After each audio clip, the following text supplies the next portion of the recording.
Good afternoon to everyone from the U.S. Department of State's Africa Regional Media Hub. I would like to welcome our participants from across the continent and thank all of you for taking part in this discussion. Today, we are very pleased to be joined by Deputy Secretary of State, Wendy Sherman. She is speaking to us from Libreville, Gabon. We will begin today's call with opening remarks from Deputy Secretary Sherman. Then we will turn to your questions. We will try to get to as many of them as we can during the time that we have allotted.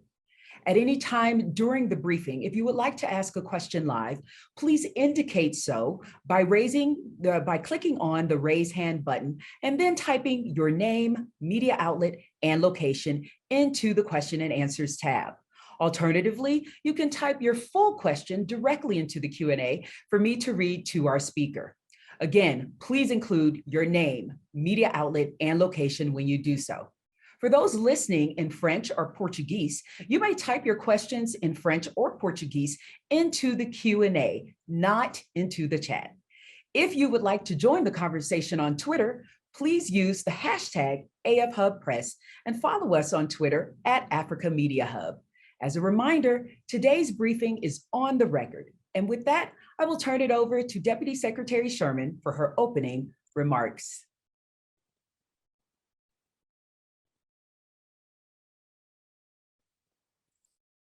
Let's make sure that the Secretary is unmuted.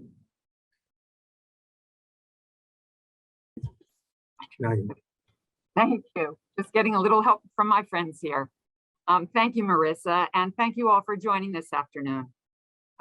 Thank you for joining as I wrap up my first trip to Sub-Saharan Africa as Deputy Secretary of State. I've been here before, of course, but this is the first time as Deputy. After visiting North Africa earlier this year, I am just concluding an excellent and productive trip to South Africa, Angola, and now Gabon. As Secretary Blinken said in Abuja last November, the United States knows that, quote, "We can't achieve our goals around the world, whether that's ending the COVID-19 pandemic, building a strong and inclusive global economy, combating the climate crisis, or revitalizing democracy and defending human rights without the leadership of African governments, institutions, and citizens."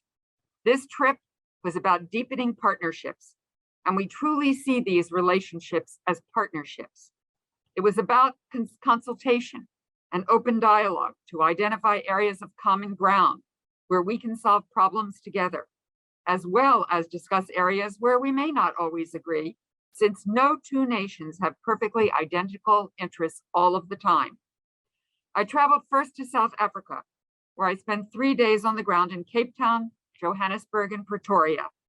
I met with business leaders and entrepreneurs, including at Nike Soweto, to discuss deepening our trade and investment relationship with South Africa. Over 600 American businesses operate in South Africa and employ over 200,000 South Africans. And we want to do more to strengthen our economic relationship and our support for the young population of South Africa looking for a future, looking for a job.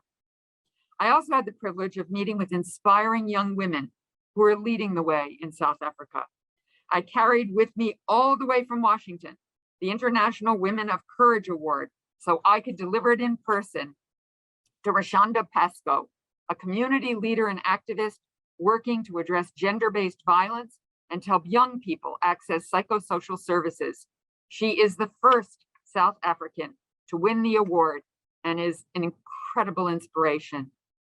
It was deeply moving to visit the Desmond and Leah Tutu Foundation, where a video was on display of then Senator Biden courageously called for global sanctions against the apartheid regime. And it was humbling to visit Soweto and Nelson Mandela's home and to hear from former Justice Cameron at Constitution Hill. The people of South Africa have inspired the world in their pursuit of democracy and equality. And while no country is perfect, including the United States, it was an honor to hear and learn from everyday citizens and activists on the ground. In Pretoria on Wednesday, I had an excellent meeting with Foreign Minister Pandor and a warm and productive meeting and lunch with Deputy Foreign Minister Botes. We discussed opportunities to strengthen our broad and strong relationship That includes trade, investment, and our shared commitment to fight against climate change and the COVID pandemic. We also discussed regional issues and global issues of peace and security, as the United States considers South Africa not just a regional leader, but a global one. As you know, President Biden had a very productive call last month with President Ramaphosa, and Secretary Blinken has had several very productive conversations with Minister Pandor. In Angola, I was proud to launch the Global Vax initiative in partnership with the Angolan government.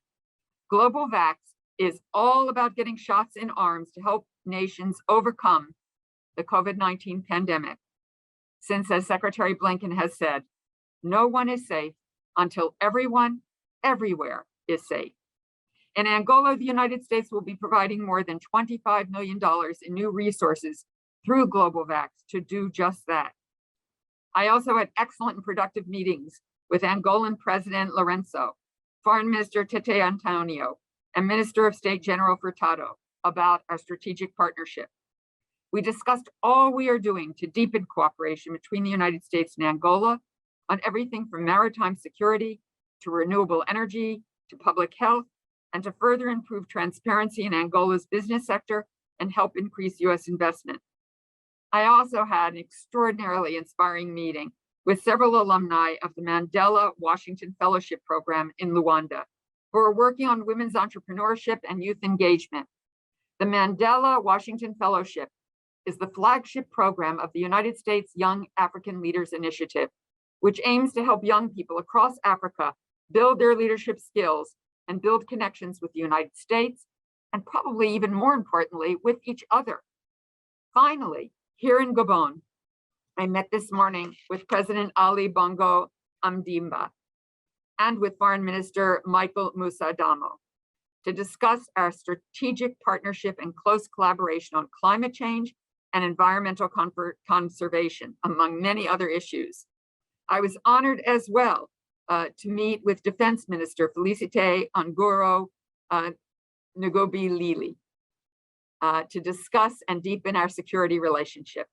And later today, I am so looking forward to visiting the Rapanda Walker Arboretum and receiving a briefing from ANPN experts about Gabon's leadership on forest preservation and environmental management. Over 80% of Gabon's territory is made up of forests, and over 10% of the country has been set aside as national parks.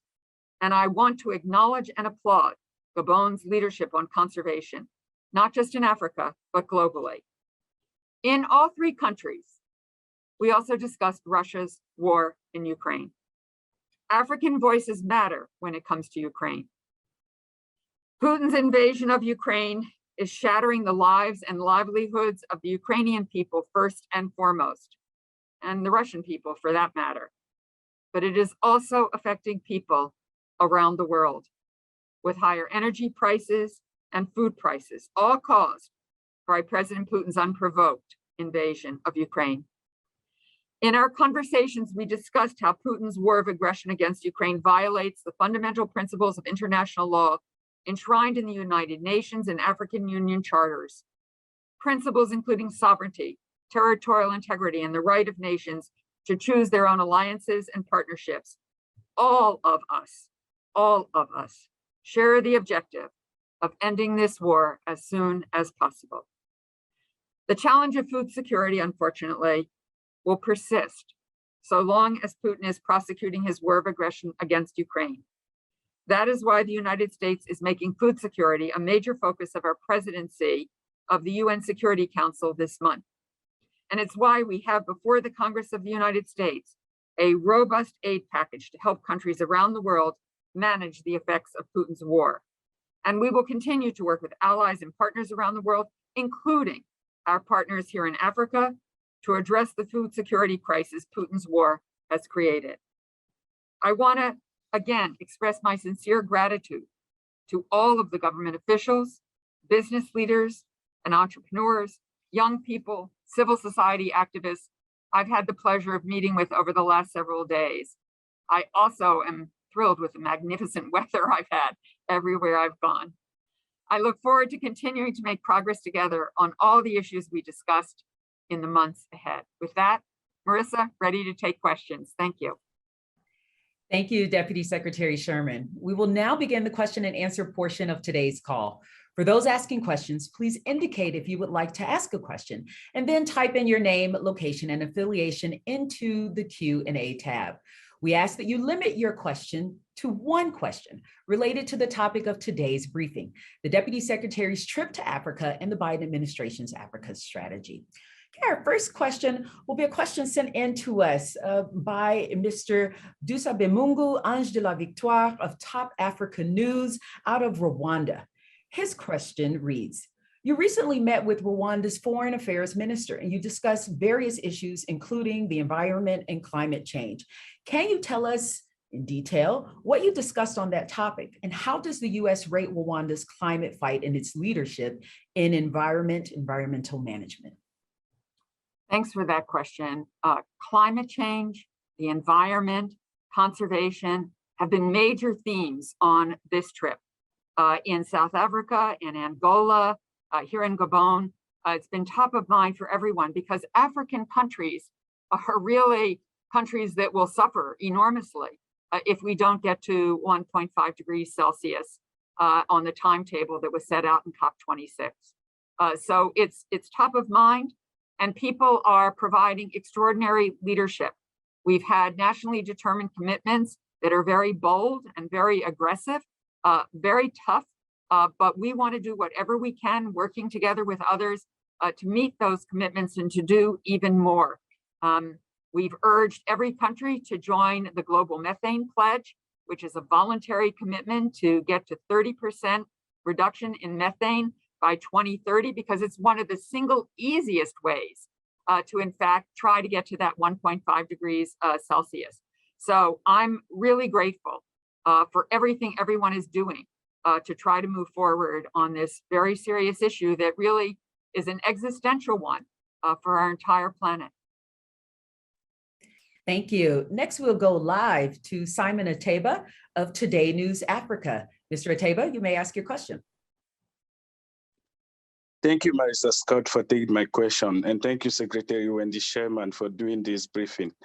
And congratulations for being the first female Deputy Secretary of State in US history. This is Simon Ateba with Today News Africa in Washington. As you mentioned, you met with President João Lorenzo of Angola yesterday in Rwanda, and President Ali Bongo Ondimba of Gabon today in Libreville. Can you give us some of your meetings with President Lorenzo and President Ondimba that you might not have mentioned at the top? What type of feedback did you get from President Lorenzo and President Ondimba? And can you confirm report that when you discuss Russia's invasion of Ukraine with the South African official, a possible mediation role by South Africa came up? This especially because President Biden spoke with President Ramaphosa last month. Thank you. Thank you. I am very grateful and honored to have had an audience both with the presidents of Angola and Gabon. Very grateful for that, and we had quite wide-ranging discussions. Everything about economic investment and trade, how American businesses can further invest in each of these countries, same in South Africa. We talked about democratic governance in both countries and the efforts that are being made to end corruption and to increase accountability. We talked about regional security issues, things that are confronting and creating potential instability here in West and South Africa and Southern Africa, sorry, not South Africa, but in Southern Africa, Sub-Saharan Africa, and ways that these governments are trying to provide leadership to in fact address these threats and concerns, and ways the United States can be helpful. We discussed climate, we discussed COVID-19 and all of the work that's being done to make sure that everyone gets shots in arms, everyone is safe from the pandemic and all of the mutations. And we talked about global issues, including Russia, Ukraine, and the food insecurity and economic insecurity, just as countries were coming out of the pandemic. that were caused by Putin's unprovoked, unjust, and premeditated invasion of Ukraine. So incredibly wide-ranging discussions, including as well our own security relationships. So I'm very grateful for all of the time that's put in. And I think the most important thing about all of my meetings in South Africa, in Angola, and in Gabon, this is a two-way dialogue. This is not anybody coming to tell each other what each other must do. This is trying to solve issues and problems together, bring all of our expertise and all of our resources to bear on problems that affect all of us. This is what true partnership is about. Thank you. Next, we'll go to a question sent in to us from AFP in Johannesburg from Susan Njanji. Staying on the topic of Angola, did you discuss the upcoming elections in Angola with President Lourenço? And if so, can you tell us more? Did you get any commitment that the elections would be free and fair? The United States is well known for saying that every country, including our own, should have elections that are free and fair. This is something that is really critical to make sure that every citizen's voice can be heard and everybody can have a say about what they want for their government and how they want to be governed. And so, of course, in every place we go, we talk about the importance of free and fair elections. We talk about everywhere in the world how it's useful to have observers whenever possible, because that adds to the credibility of an election. But, you know, we try wherever we go in the world to have humility, because we know we're not perfect. We've had some tough times. We want to make sure that all of our citizens have access to the voting booth and are able to vote. And we wish that for everyone. Thank you. Just a reminder to our journalists, our Deputy Secretary has limited time, so please limit your questions to one. Next, we'll go live to Pearl Mative. Pearl, you may ask your questions. And I remind journalists, one question.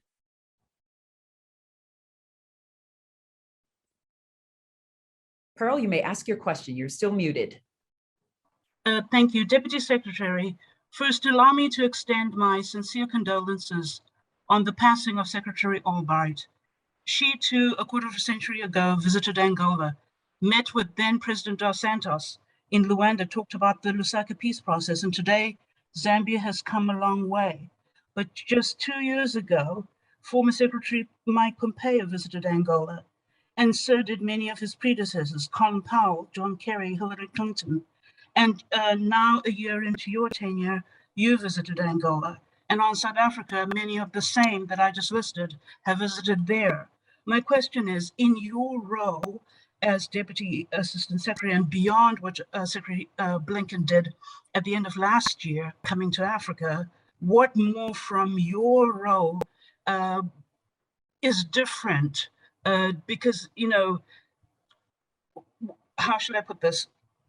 Beyond just maybe re-stressing the shared values and all of these items, even after a Black US president and former Barack Obama, who also came and visited South Africa, and Bill Clinton and so on, there's a portion of our audiences out there who might say that even then they didn't see any paradigm shift in US policy towards Africa. So I'm interested to find out, from where you sit, what more, beyond Deputy Secretary Akuna Cook with the people from the Bureau of African Affairs or Ambassador Newland coming out, what more could you have done? And maybe might you go back with any recommendations for President Biden to come and visit South Africa? Will we see him in Southern Africa?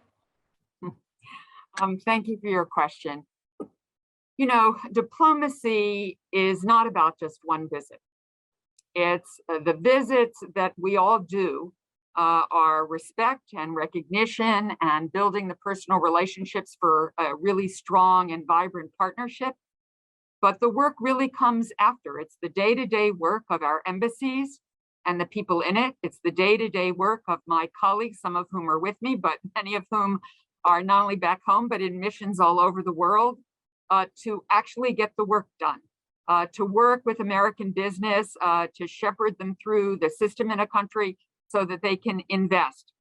It's about our Pentagon colleagues talking with military forces abroad and seeing where they can train together and exercise together and share knowledge and share security strategies. It's about our youth exchanges. That YALI network, the Young African Leaders Network that President Barack Obama began, had 500 slots when it started, and 50,000 young African entrepreneurs applied for that. Those young people, some of whom I met in Angola yesterday, have stayed in touch with each other. They're collaborating with each other. They're networking with each other. And we've kept those 50,000 young people online with each other. So the real hard work is not always seen by those who are covering the news, because you all tend to go for the headlines of the day. But it is that nitty-gritty work that knits our countries together in shared commitment. It is why we can go to COP26 and make progress on climate. It is why we can work together to try to defeat COVID-19. So that is what we are about, doing work together to solve real problems for real people in people's everyday lives. Thank you. Next, we'll go to Julian Piquet of the Africa Report and Jeune Afrique. Mr. Piquet, you may ask your question. Hello, can you hear me? Yes, we can. Oh, great, thanks. Hopefully you can understand me. I just got home from the dentist. Thank you so much for doing the call. We feel your pain. We feel your pain. Thank you so much for doing this call. You visited AfriCell in Angola and put out that tweet about 5G. I was wondering, can you tell us if that's throwing some shade at Huawei? And more generally, did 5G also come up in South Africa and Gabon? And what can you tell us about American and Western companies' ability to provide 5G services to African countries that the US wants to wean off of Chinese telecoms? Thank you. The visit to AfriCell was really phenomenal. This is a company that has been in business now, gone live for 1 month and has 2 million subscribers. They are going to bring capability to everybody in Angola. It was really an amazing effort. The vast majority of the people working for them are under the age of 30. So they're providing training and capability that will outlast the older folks who came from abroad to start AfriCell. It was just very exciting. You know, it's not about throwing shade on Huawei. We've been very direct. We believe that when countries choose Huawei, they are potentially giving up their sovereignty. They are turning over their data to another country. They may find themselves bringing in a surveillance capability they didn't even know was there. So we've been very public about our concerns about Huawei. And so we are glad that AfriCell can provide to the people of Angola a safe, capable tool in their hands to reach out to the world. Thank you. Next question goes to Mr. Tim Cox of Reuters out of Nigeria. Mr. Cox, you may ask your question. Yes, hi. I'm actually based in Johannesburg, but it might be that my profile hasn't been updated. I used to be in Nigeria. So just a quick question. I wondered, Deputy Secretary, whether you'd had any discussions with the South African government about pledges that the US, UK, and EU made at the COP26 to fund its transition from polluting coal to cleaner renewables.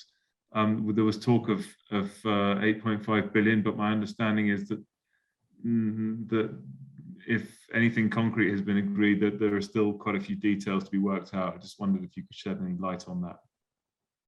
We did have discussion, Tim, about the Just Energy Partnership. And we certainly discussed about how to reach the climate goals for any country requires financing and working with partners and allies to bring together what is ever necessary to make that transition.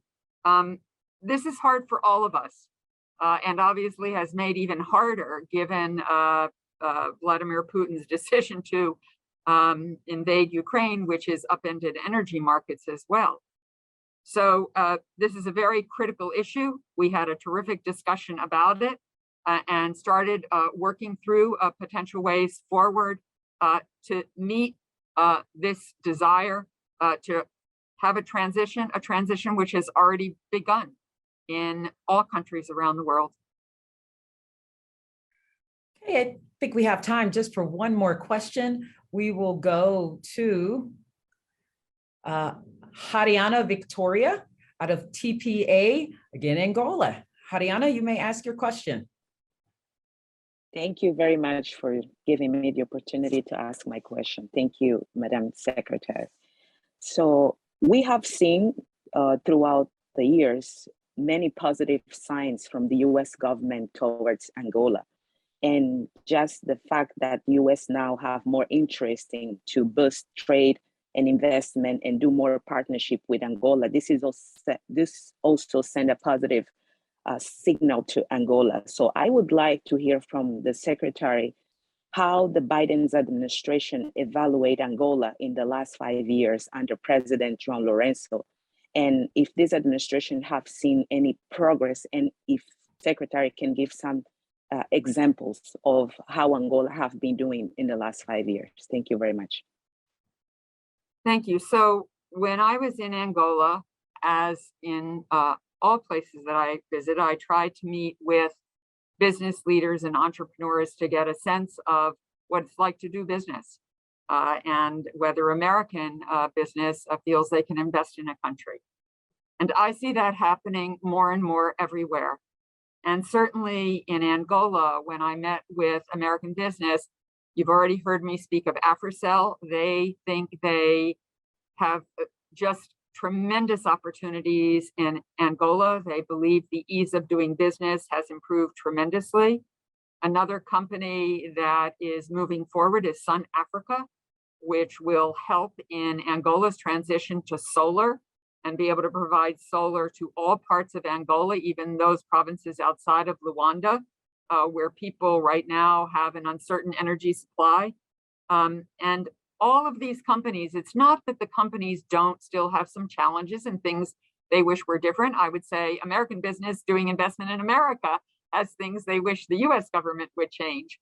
So there are still issues to be worked on, but American business reported to me and my delegation that they have seen a change that is positive. They see opportunities now that were not there before, and they feel more confident in their ability to invest and to have a long-term investment in Angola. And I would say that has increased everywhere I have gone.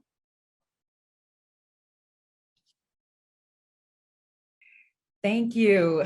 Boy, do I wish we had more time, but that's all the time that we have today. I would like to ask the Deputy Secretary if she would like to have any closing remarks.